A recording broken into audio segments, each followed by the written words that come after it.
Good evening, happy full moon, happy sturgeon moon, happy fishy moon, happy full moon in Pisces, all of the above. So today I just want to talk a little bit about cleansing crystals. Cleansing crystals and gemstones is it's a pretty wide topic.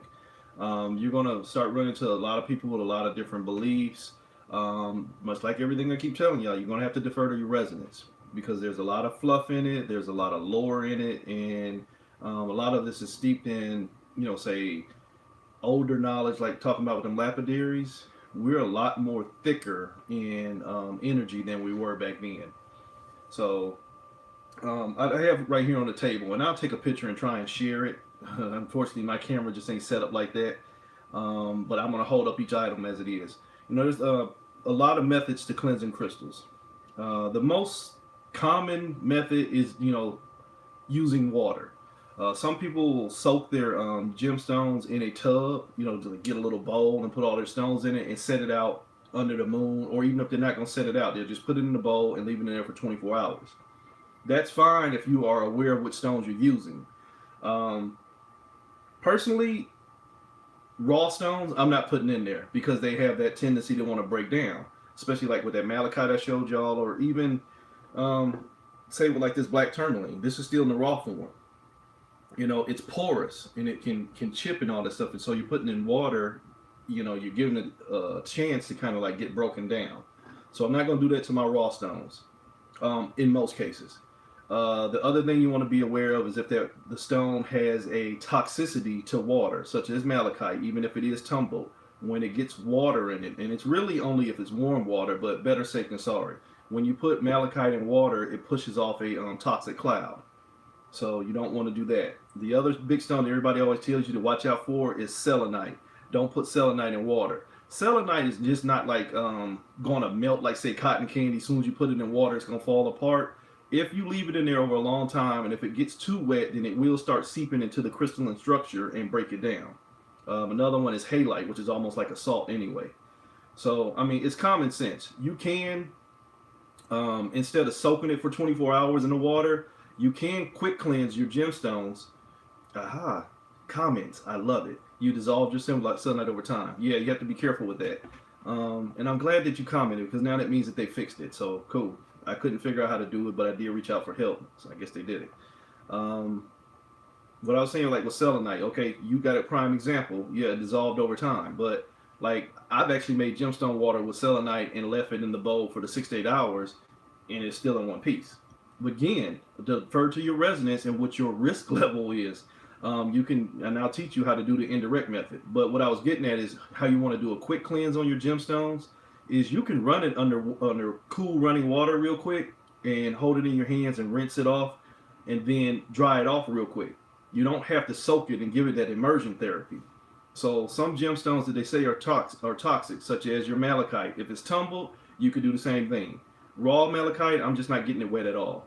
Aquamarine, turquoise, especially turquoise. If it's tumbled turquoise, you can run it under water and you're not going to have that big of an issue. As a matter of fact, I haven't had any issue, and I use turquoise a lot. I use little smaller chunks. I don't have that much big ones. Now, Sleeping Beauty turquoise, which is a powdery blue and it's real soft. Again, common sense will tell you, man, this stone feels soft to my touch, so I might not want to get it wet anyway. Or you're gonna have to go to your other different methods, and that's what we're doing right now. If water is what's easier for you, then by all means use water. There's different ways to go about using the water. If you are scared to get your gemstones wet, but you want to use water, say you just got an affinity for water, you can grid your gemstones around that water and let that water, and it's mental at that point, and let that water serve as a cleansing point. Um, Before I get too deep down that, because then we start talking about mental magic and stuff, I'll just go over some of the primary ways that there are for cleansing stones. The first one, like I talked about, is soaking them in spring water or just any cleansing water. You don't want to put them in tap water. You don't want to put them in what you already know is killing you anyway. And you want to leave them out there for at least 24 hours. I will back that 24 hours down to 6 to 8 hours because once you start getting past 6 to 8 hours, then you really just going towards saturation points. So 8 hours is sufficient. 24 hours will be the maximum. You can pass them through candlelight. And I'm gonna do a little duality thing here too. This is a amethyst candle holder. You can pass it through the candlelight, but also remember I told you certain crystals or anything that's in a cluster has a common accepted thing of being a cleansing technique. So amethyst, which is also on the list as one of the stones that cleanses other stones, because amethyst is a form of quartz. Quartz is on the list. So you're getting a double action right here. You're getting a cleansing action of quartz in amethyst, I should say, but you're also going to run it through the candle's flame. So it's kind of like a double cleansing right here. Another method would be putting it out in moonlight. Now, being honest with you, moonlight does cleanse it, but moonlight serves to charge a stone more than it does to just cleanse it. I mean, same thing. I'm going to say the same thing with sun too. When you're dealing with the direct polarities, lunar energy and solar energy, you are doing more charging than you're doing cleansing. There will be a cleansing effect, but you are taking a chance of messing with that basic element, or like we was talking about with projective stones versus reflective stones. So you have to be mindful of bumping those properties around. So if you are worried about changing the nature of the energy in your stone, you don't want to really mess with moonlight and sunlight too tough. You can't put them out there for a few hours and mentally project it. Okay, I'm only excuse me, allowing these stones. I've been doing too many lives, so I'm starting to lose my voice. Um, you can mentally project that you only want the stone to accept the cleansing properties, but not to absorb too much lunar energy or solar energy. And you can kind of mentally gauge your energy in your stones. They will kind of conform to what your wishes are. As long as you project your intentions and you have good visualization techniques, you can do almost anything in this damn universe. It's just that we have a mental block in the back that says, I can't do it, even when you're trying to do it. Neither here nor there. And speaking of what I just said with visualization, you can cleanse any stone simply by breathing on it or by, exactly, it takes a lot of trust in self. You can cleanse a stone simply by breathing on it or just by visualizing it clean. Um, let's see. I didn't really bring any stones that are going to get dirty. Okay, black tourmaline. Black tourmaline absorbs a lot of energy, but again, like I said, you see how it has like these porous sheets on it. Once it starts taking in too much energy, it will start to leak back out. And black tourmaline is a special case anyway. It does have like quartz chips in it. It's actually called schorl, and that's SCHORL. That's its true name. Black tourmaline is just one of the category names for it. But it does produce a charge. If you hold black tourmaline and you squeeze it, ouch. I got metal in my arm, so and then I normally feel energy anyway. But if you squeeze that black tourmaline enough, you will get a bump in your arm or up your arm. And when I did it the first time, it actually popped my wrist. So black tourmaline does push off a charge. It does get dirty, even though it can suck in a lot of energy. So you have to be careful with that. Hold on, I lost my thing. Okay.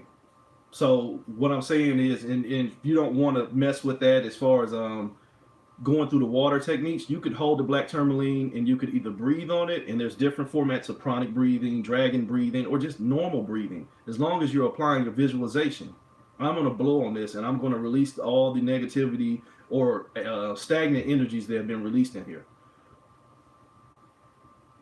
And you could do that, like you could set it in your mind however you want to do it. I like to do things in a fashion of threes and sixes and nines. There are keys within those numbers. So say I blow on this 3 times. I'm going to blow on it in numerals, of factors of 3. And I'll blow on it in factors of 3 until it tells me it's clean.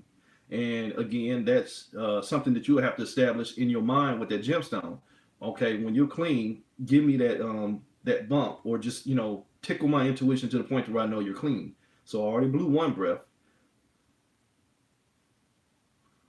And as I'm blowing on it, I'm actually visualizing everything that does not belong in here being blown off. Okay. See, on that third one, what I felt was it went up my fingertips and then shot back up my arm real quick. It was like release, but then come back up through because it's now clean. So at that point, I'm gonna stop. If you are a doubter, like you were saying, if you just ain't got it in your mind to get past it, then keep on going. I'm see what your I couldn't see what your comments was. Come back up. chat. Oh, message is visible. Okay, I dissolve. Okay, where does it go? Because because when we use salt, we throw it away. Where does what go? The energy, it transmutes.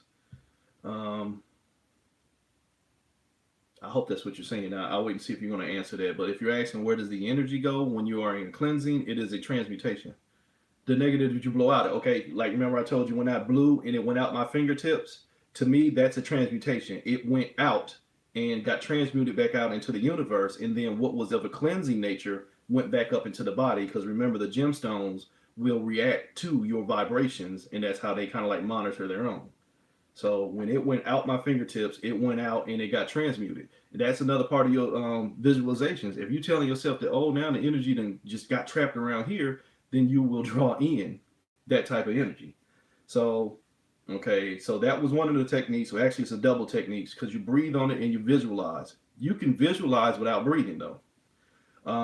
We did a passing through the candlelight.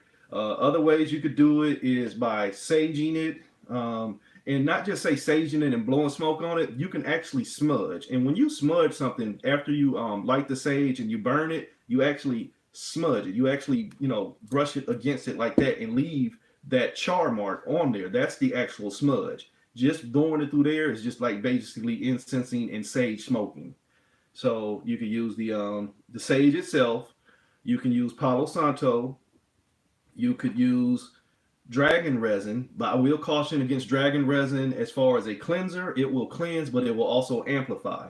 If you have an aggressive stone, if you have a gemstone that you just know is already having an aggressive feel to it, you may bump up that aggressive feel to that gemstone by using dragon's blood. So dragon's blood is a very good purifier, but it is also an amplifier. So other things, any other resin that's in that family, you could use like copal, frankincense, myrrh, those other type of resins, you could do it. Or you could take, if you have already converted some of them into sprays, like this is frankincense and myrrh spray. Think about frankincense and myrrh. It's two of the highest categories of cleansers there are. And even in the medicinal world, they accept their value. So you could spray your stones with the frankincense and myrrh. And then I also had patchouli and bergamot. Bergamot is like an orange, and patchouli is a power incense anyway. So it's a good cleanser. But sticking on the standard side, I would use your frankincense and myrrh, and just stick with that. You could also use Florida water, put it, on a spray, or even if you just want to get funky with it and dab you a washcloth with it and wipe your stones down, just like how we clean our car, cleanse your stones the same way. Again, like I said at the beginning, this is going to be a creative thing on top of what's already been tried and true by other people. You don't have to limit yourself to what everybody else done. That's the way this world works. Is you have to reinvent and recreate everything. I already talked about moonlight. You can use rainwater. So if it's raining, you can collect the rain and wash the stones with that, or you can set them out in the rain. But again, we get right back to the toxicity and the durability of the stones. You don't want to leave selenite out. You don't want to put malachite out. You really don't want to put any copper ore type stone out there. Malachite, azurite, chrysocolla, and copper itself. Anything on that ore line right there, you don't want to set them out there because they will kick up that copper level toxic cloud. Sea salt. Himalaya, you can use standard sea salt. You don't want to use iodized salt, but standard sea salt without all the iodization in it, or Himalayan. Himalayan is the highest vibration salt. There are some other salts that come out weird, like black Himalayan or black dead sea salt. No disrespect to any of them, and if you feel comfortable using them, go for it. But look at how many people have these Himalayan sea salt lamps, because technology, or science I should say, understands that Himalayan sea salt is a very purifying and vibrational relaxing substance. So you can set them in Himalayan sea salt and cleanse them that way. Another way of cleansing them is just putting them in a bag of rice. A lot of people say it has to be brown rice. Again, defer to your residents. You can use brown rice or white rice, and you want to leave them in there for, again, at least 6 to 8 hours, if not overnight. Just think of 6 to 8 hours as the guideline for anything you're doing with your gemstones. That is going to be the minimum transfer point to either imbue energy into something or remove energy from out of the stone itself. Other things you can use, remember I was saying the other day, clusters. This was a apophyllite cluster. Any kind of cluster that has a crystalline nature in it, Because it's so many individual stones lumped into one. It's just like basically we're gonna say a spiritual gang. You have a bunch of badass crystals that have joined together, so now they resonate on a higher vibration. So things like quartz clusters and even this apophyllite cluster are good for cleansing other stones. You can kind of like put them all in the same bag, or you can grid them around it. And it doesn't have to be formal grids like you see me make. It could be simply just lining all the other stones up in a circle around it and putting that bad boy cluster in the middle and allowing them to cleanse. But it is going, at the end of the day, require some visualization. You cannot just sit a stone down there and it's just going to be like, do what you do. You have to prompt that stone along. Don't get me wrong. The stone knows what it's going to do and what it needs to do. But it helps if you, as the orchestrator or the caretaker for the stone, is letting it know what you have learned for it to do. It's just like saying, if you've been taught, then you need to, teach. So speak your piece. There are a set of stones that they say, and I have questionable beliefs on some of them. Like, for example, they'll tell you if you place stones in a bag with carnelian, it will cleanse it. Personal experience, yes and no. It will cleanse most stones, but eventually carnelian will need to be cleansed too, or there are some stones that carry too high of an energy signature for carnelian to safely absorb in. And again, that's my personal experience. If you put them in that stone, put all of them in the bag and drop that carnelian in there, and then 6 to 8 hours, you take them out and like, damn, they all feel good. Go with what resonates. Again, resonance. But if you take them out and like that one don't feel like it's clean, then you know that there's some plausibility to what I'm telling you. Same thing is going to go with say selenite. They tell you selenite will cleanse and also charge all other stones. My personal experience, no. They say quartz is going to cleanse and amplify all other stones. Quartz is a duality stone. Quartz will amplify, but quartz will also absorb. So look at it. If you got sight issues like I got, you can see all kind of shit in here. And it's like imprints of basically everything that has touched this. Remember from the lapidaries, it said whoever touched this stone leaves an imprint in it. This is optical quartz. Optical as in see. I see things in here. I can see where this has been touched by a lot of things and not all of it was clean. But it doesn't bother me. But if you are thinking that this stone here is going to clean every stone, but yet it still has imprints of other stones that had negative energies in it, you're going to fool yourself. Because just as it can receive, it also gives. It's a duality stone. It not only receives, but it also amplifies. That's why you see like a lot of times in my grid or in anybody else's grid, they'll use quartz as the way to keep pushing that energy through that chain. But if it's pushing energy out, it's also taking energy in. So defer again to your resonance as this being a stone that can cleanse all other stones. Me, if you're going to rely on the quartz being a cleanser, go to the higher forms of quartz, such as smoky quartz. Smoky quartz basically has that smoky texture to it on the inside, and they range in different colors. This is actually a light smoky quartz. But right there, if you even look, you probably see some of the rainbows that are in there. There's all kind of energies in there because smoky quartz can kind of like suck it all in. Smoky quartz is good for like even say smog and electromagnetic frequencies, all that kind of stuff that are out here in this real world. Allegedly, you could put a smoky quartz by your phone or by a computer. Same thing with black tourmaline and onyx, black onyx. If you set them by the computer or the phone, it will absorb the radiation from them. Not only that, if you leave, say, a smoky quartz or black tourmaline or a black onyx or black obsidian at your desk, it will also kind of like put an auric shield around your workspace. So people with those negativity issues, to include your boss if you work in that situation, will be more prone to stay away from you because this stone will start sucking in all the negativity. And sometimes people with negative energy don't want to lose it, so they're going to be repulsed by stones like this. So you can use your quartz to clean, but if you're going to do it and you're just not sure, stick with your darker quartz, such as your smoky quartz, or I'll even defer down to your amethyst quartz. Remember, amethyst and citrine, which is another one. Citrine is one of the most common ones you will hear where they'll say it cleanses all of the stones. I personally will place more faith in citrine than almost any other stone as far as a cleanser. Another stone that they say cleanses everything is a zetrolite. A zetrolite is a very high vibration stone. By me just holding it in my hand, it almost has a Moldavite feel. And if you're not familiar with Moldavite, I'm trying to get one this week. But Moldavite, if you hold it in your hand and you are sensitive to energies, it will make you feel like you're floating away. I've been holding this in my hand for what, almost a minute now, and already it feel like I have a my phone on vibrate in my hand. That's how crazy the vibration is in. It's actually spreading through my fingers. The longer you hold it, the more you get in touch with it. It's not a malicious stone like the Moldavite. Sometimes some Moldavite have a malicious feel to them because they are extraterrestrial. Sometimes it will tend to give you extraterrestrial experiences. So, in anything in these gemstone world, don't just get them because they're pretty. You better know your homework on them, which is I'm trying to teach you the basics of getting into it because some of these stones have nature and lore tied them to them, as in folklore, that has a lot of claws in messing with some of this stuff if you don't know what you're doing. A good example of that is one of my stones that I have. I think it's Wolframite.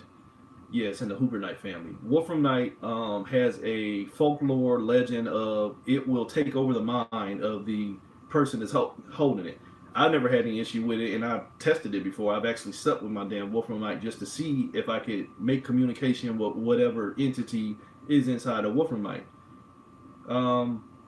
Crazy dream, but nothing that could override my mind anyway. And I'm not telling you, to go try and test things like that, but again, a lot of stuff in this world is going to be folklore anyway. So, not to get too far off subject, be aware of what you're messing with. Another stone that they say cleanses all of the stones is blue kyanite. And here's where I wanted to do this right here. Another one is fire agate. But now look at this. I couldn't find my bigger fire agate. I think I got it on some grid somewhere, so I'm not going to go disconnect the grid. But this is a raw fire agate chunk. If you are trying to use this to cleanse, say, a group of stones that are this size, look at it. Part of human nature is size related. Your mind is going to say, damn, that thing ain't big enough to be sucking all the energy out of this.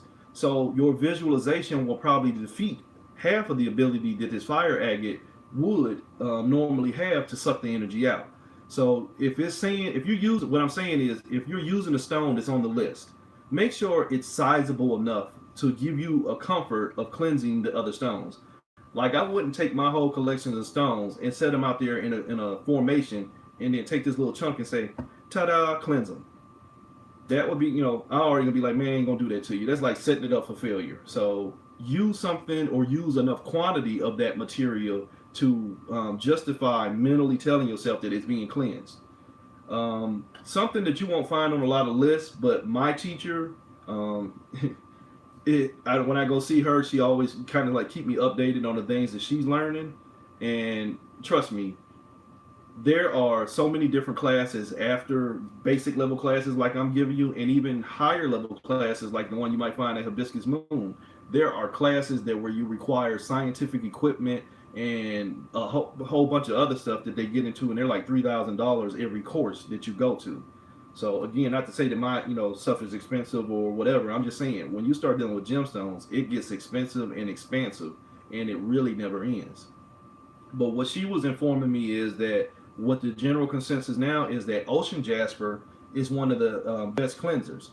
And if you think about ocean jasper, and this one has an agate look to it, because you see those bands. But on the up close, and I don't know if it's going to get zoomed in enough, there are circles on there. You might can see them from that angle. I see like 3 to the top and 2 to the bottom. Circles are if you remember what we were saying in sacred geometry, circles are the blueprint for energy and manifestation. Energy manifests in spheres, and then it becomes dimensionalized as a circle. Circles are completion. So circles can suck in more energy than most other shapes. So a stone that has a bunch of circles on it, such as ocean jasper and sometimes leopard skin jasper, will suck in energy. And not only are they emotionally balancing stones, but they are good containing stones. So you could use this to suck off energy from the other ones.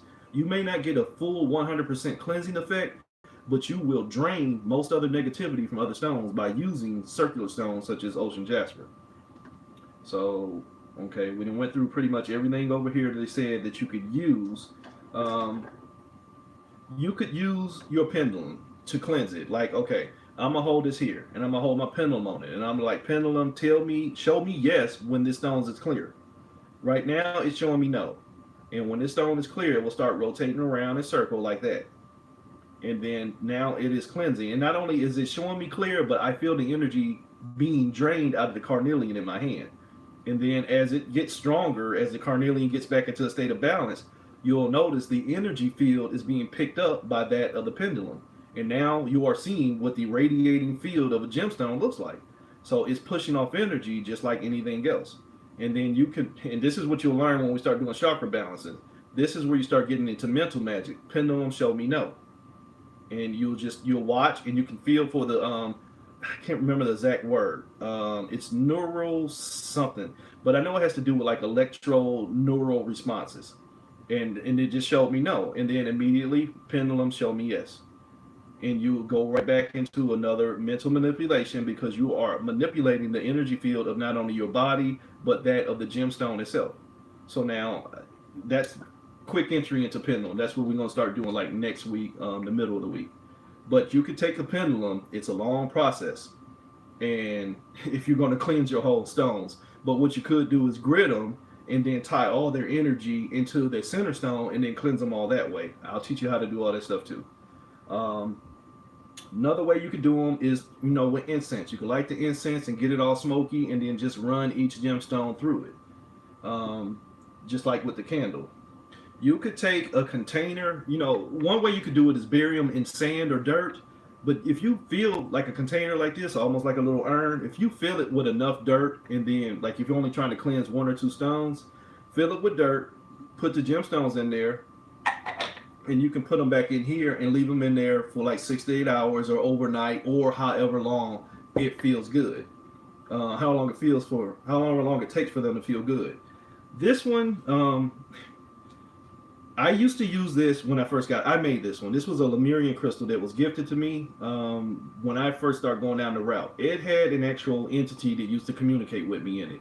I didn't program it the right way because I was green. I didn't know what I was doing. I programmed it to block negativity, but I did not program it to transmute negativity. So one of my friends, her father is a high-level manipulator. Rest in peace. And he's devised a test to see if a person can figure out which stones have been negatively programmed. So he manipulated the energies of the stone for them to do bad things versus for them to do good things. And me being green and gung-ho and power hungry, I tried to use my pendulum to manipulate the programming he had on them, which was a negative programming. And so my pendulum absorbed the negative programming into there because I did not program my crystal correctly to transmute it. So then what was already in my pendulum, the entity that was in there, absorbed the negativity. And not to get too far off subject, but if you know anything about this universe, if you feed something negativity, it becomes a negative energy. And so then my pendulum had started getting to the point to where I could hear it talking to me. I would ask it questions. It would tell me no. I got to the point to where I feel like I need to ask, was it trying to kill me? And it was always saying yes. I buried it. It disappeared, and it came back a year later. Same spot. I actually dug up the yard because I had a relationship with this thing. And when I went to go dig it up 2 weeks later, because I was told to bury it with exorcism herbs and leave it there for 2 weeks. When I went to go get it, it was not in there. But it popped up a whole year later in there. So that's something towards where crystals travel. It needed to go cleanse itself wherever it had to go. My little friend Quanconto, the entity that was in there, which was a Lemurian entity, was no longer in there, but there was an imprint of him in there, and it still carried the taint, but it's not active enough in there. So now it's just the imprints of energy are still in here, but it's not as living as it was. So, personal experience. Other things you can use to cleanse them. I showed y'all this the other day. This is my banishing spray / aura spray. This has like Everclear, Florida water, wormwood, black tourmaline, pine, frankincense and myrrh, dragon's blood, my blood, but a whole bunch of other stuff in there. It's got all kind of like heavy level cleansing stuff in there. So when I feel like something's going on in here, I spray everything, and that's where I chase myself out, and that's what works for my mental magic. So I can cleanse my stones like that. So if you have an aura spray that you're using, you can cleanse your stones that way too. I haven't seen a comment in a minute, but I'm getting a lot of notifications, so I want to make sure that something hasn't happened to my feed. So excuse me, I turned on my other phone and see if that's y'all talking to me or not. And I apologize for the delay, but I will keep talking. So another way that you can, okay, good, there you go, thank you. Another way that you can cleanse your stones is with organite. Organite, in most cases nowadays anyway, organite is a bunch of gemstones encased in a resin, but it's compressed with a activating agent that will compress it and put pressure on it. It pushes off orgone energy, which is basically a manipulated form of universal life force energy anyway. So it serves as a cleanser just by its nature. You can put the stones around it, you can set the gemstones on it, and just like leave them there for, really it don't take long. With organite, the stronger the organite, the quicker it get cleansed. You can cleanse things in like 2 hours with organite, but again, use 6 to 8 hours as a safe point. All right, I'm trying to go through everything on the table that I had here.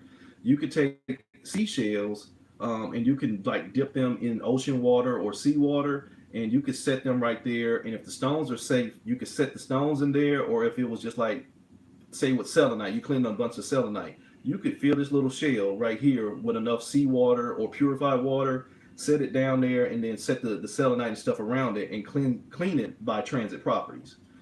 Other things, singing bowl. You can take a singing bowl and play the singing bowl to it and let it cleanse it. You can cleanse everything on the whole table just like that. You'll see some people go do that little. You can do all that, whatever makes you feel happy. You can chime it out that way, or you could just play and let the vibrations permeate, and you're gonna feel it within, just like you can kind of get a sense that these stones are feeling it. Hell, you probably feel it through the phone. Your hands themselves, especially if your palm chakra has been activated. Again, I'm a Reiki master. Some of y'all probably are Reiki attuned. If your palm chakras have been activated, simply by holding the gemstone and allowing your energy to mesh with the energy of the stone can be cleansing. Again, mental manipulation. I didn't drop it. Sacred geometry.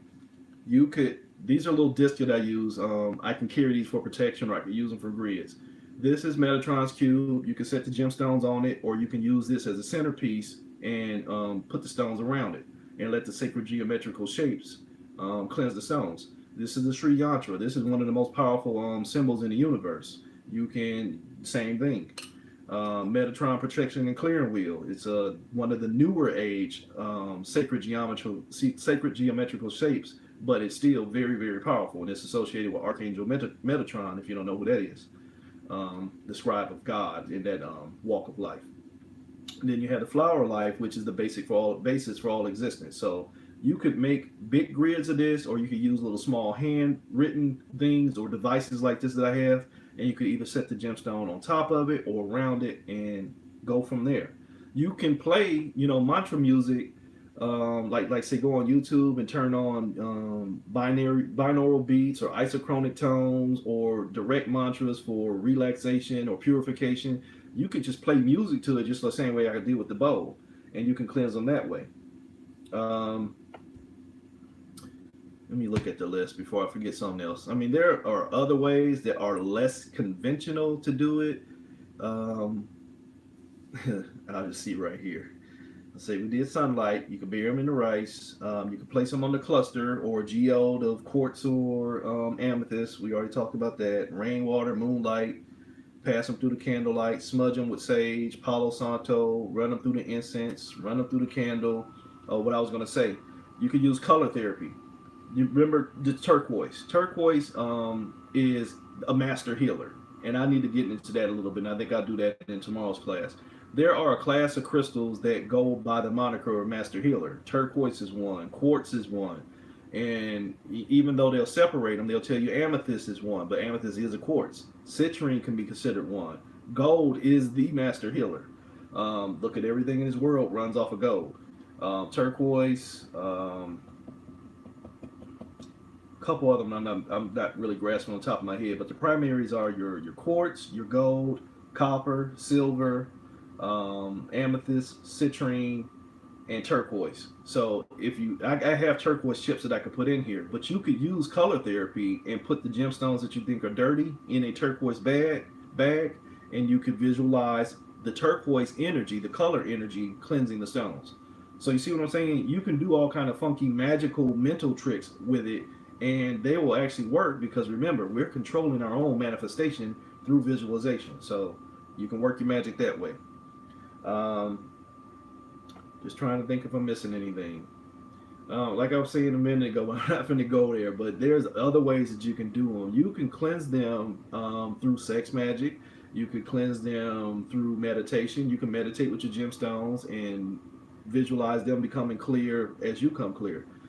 Getting into the sex magic thing without being raunchy and nasty, when you reach that manifestation point or that orgasmic point, that is the most powerful you're going to be in this universe, except for when you are in a state of fear. Those are two high points: when you are fearful of something or where you are ecstatic or orgasmic about something. So you can protrude and you have a better chance at manifesting your reality at those points. So if you can get yourself into a sex magic orgasm point, then you can cleanse basically your whole fucking existence, to be honest with you. That's kind of like why they like to keep us in that fear point, because they can keep us in this existence by using that energy in reverse. Neither here nor there, though. So you can use your hands. You can use Reiki. You can cleanse them with Reiki. So again, I could sit here and I can turn on my Shambhala Reiki and I can Reiki this whole table and I can visualize all my energy cleansing everything, and you can go for it. Or you could something else I'm missing. You could take them to a stream, or you could take them to an ocean. And I think you probably saw me, if you follow me for a while, you probably seen me take a couple stones every now and then and just rinse them off in the ocean water. Let the running waves, it's the same principle as washing them off in the sink in the cool running water. Some people will take them to a stream and actually like put them in a bag or in a bowl and let the stream water run over them. Again, defer to the complexity and the sensitivities of the crystals themselves. One more thing I want to reiterate is I try to stay away from rough stones.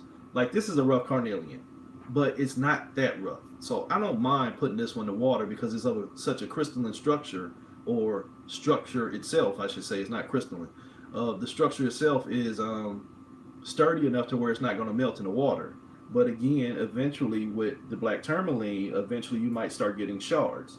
So I wouldn't do it. And then with the selenite itself, the water will get in between here and it will melt. Same thing with hematite. Hematite will rust. Turquoise will supposedly start to dissolve.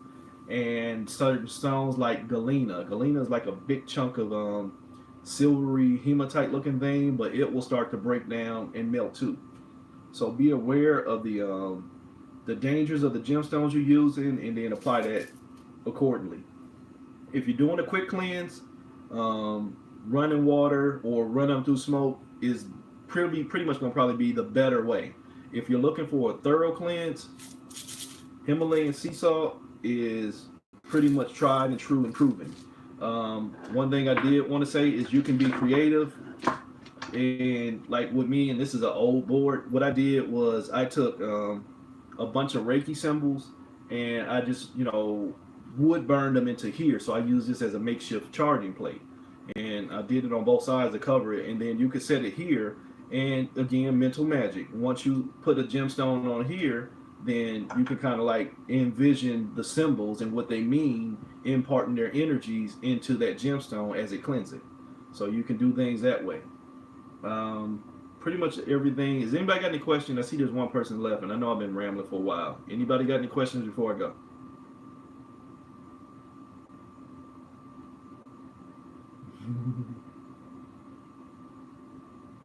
I'm gonna take that as a no. Okay, very good. Thank you. I hope I didn't ramble too much. I hope I'm not talking too fast. And of course, I'll put them up. I think I already put the link in there. But this is a full moon. It was actually peaked out this morning, but it's still going to be considered full moon tonight and actually 99% tomorrow night. So I think I put it in there yesterday. A bonus assignment was to cleanse your crystals. You could cleanse them by any one of these methods, or you could just take the cheap way out, or quick way out, I should say, and just put a bunch of them in a box and set them out under the moon and take them back up before sunrise. And again, just to reiterate that, in case that wasn't clear, is you don't want to lunar charge some stones and then leave them out when the solar comes out, the sun, because then in some cases you will be doubling the charge. And if you're trying to use them for a specific purpose, you have just confused the charge. The moon gives them the reflective energy. The sun gives them the projective energy. And in some cases, it doesn't matter if you give them both, as long as when you start placing your intentions, you're good. But if you have stones that have specific use, you want to be aware whether you're using sun or moon. At that point, I think that's pretty much it. I'm going to go ahead and wrap this up. Y'all have a good evening. Happy full moon. I will start talking about some more gemstone properties and colors, and then we'll probably start working our way into chakras a little bit earlier. So we're going to start doing chakra balances on ourselves and on others, and within our little small group here too. And we'll probably do that for 2 weeks because I want y'all to be proficient at it. So peace and wholeness. See y'all on the flip side. I might go and do another live in case y'all interested too, like some more tarot reading. So peace.